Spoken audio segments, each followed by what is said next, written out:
Recently, I got an offer from a software company in Finland. Actually, I managed to do this in only 1 month. And now I want to share with you the tips that made me possible to achieve this job. So in this video, I want to talk about general things mostly about how you can actually write a CV in general, what you need to do actually to apply for a lot of jobs in a short period of time, what you should say in your interviews. And I just want to talk about important things and key things that you need to be aware throughout the whole process. Well, I'm not going to go into the details like what you need to do about technical interviews, but I'm going to talk about them as well. But I will definitely will talk about things like technical interviews in more depth in other videos as well. So let's go. Okay, as I told you, recently I've managed to actually get an offer from a software company as a software developer in Finland. Well, actually to do this in a short period of time, and actually in 1 month I did this, which is actually is a pretty good performance in 1 month. If you're able to do this in 1 month, it shows that you tried hard. Because usually it should take about 2 or 3 months to get a new job, especially in software development area in Europe, probably. Well, actually, I applied to different companies around Europe mostly, but it was mainly in for Finland. And I applied to more than 100 companies, maybe something around 150 companies around Europe, most of which were actually in Tampere and Finland, in Helsinki. Okay, anyway, and from those 150, I got about more than 20 interviews, I think, basically introduction interviews, and from those, about 5 or 6 led to the technical interviews, actually. And eventually I succeeded to got an offer, got a really early offer from a company, so I just dropped the other interviews. So now I want to share with you how you need to proceed throughout the process that make it easier for yourself to achieve what you want, to get the job as soon as possible. So the very first thing you need to keep in mind is that actually you need to remember this point over and over, and you need to repeat it with yourself because it's really important.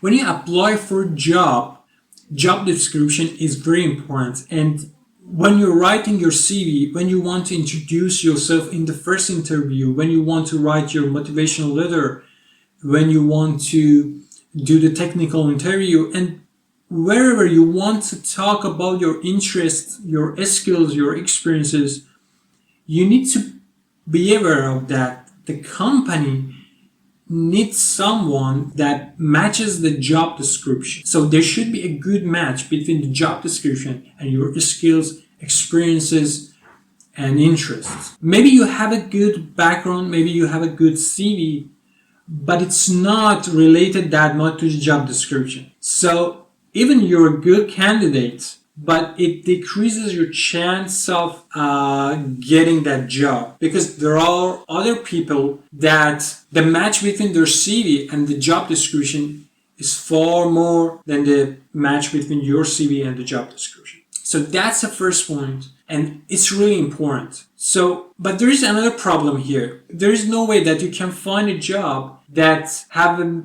100% match with your skills, experiences, and interests. There's no way. There's always a job that is partly related to your background, but it's not 100%. So considering the first point, what should you do in these situations?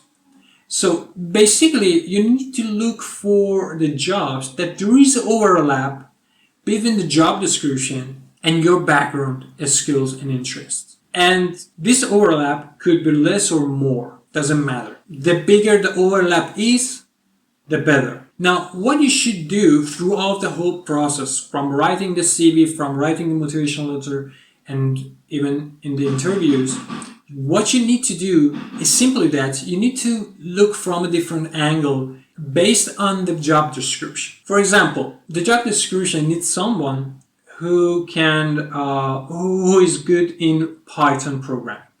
Okay, you have a little bit experience of Python, but you're actually your major is JavaScript.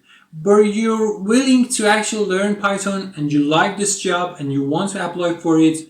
You're willing to do the hard job and learn Python.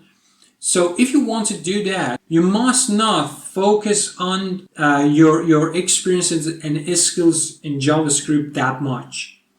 You just need to mention that I know how to work with JavaScript, I have experience with that, but that's it. But now you need to tell more things about Python and things you know about Python. Maybe you've only done one project with Python, but that's enough. Just try to explain it in more depth. Say things about Python, what you have done, what you know about it, what tools you regarding Python you have worked with. Just try to change the angle and see from different directions. So that's what you should do. If there is no overlap at all, well, it's a little bit difficult, but sometimes maybe for some junior or training programs, you can do something like that. You can just say that I've done Python a little bit. You can just read about Python, 2 or 3 days. You can get a basic understanding of that. So after that, what you should do is that say that I want to learn Python and I have a little bit experience with that, but I'm just a junior. So some companies want somebody like that. But if the position is senior, so I think it's better try to pass some courses on that, try to do some other jobs. So just try to improve your skills in that area. Okay, but there always should be an overlap between your job experiences and the description of the job. Okay, that's the thing you need to do to get the job you want, especially in software engineering, software development. And yeah, it's important how to write a CV, how to write a motivational letter, how to do the interviews, the knowledge you have about that topic.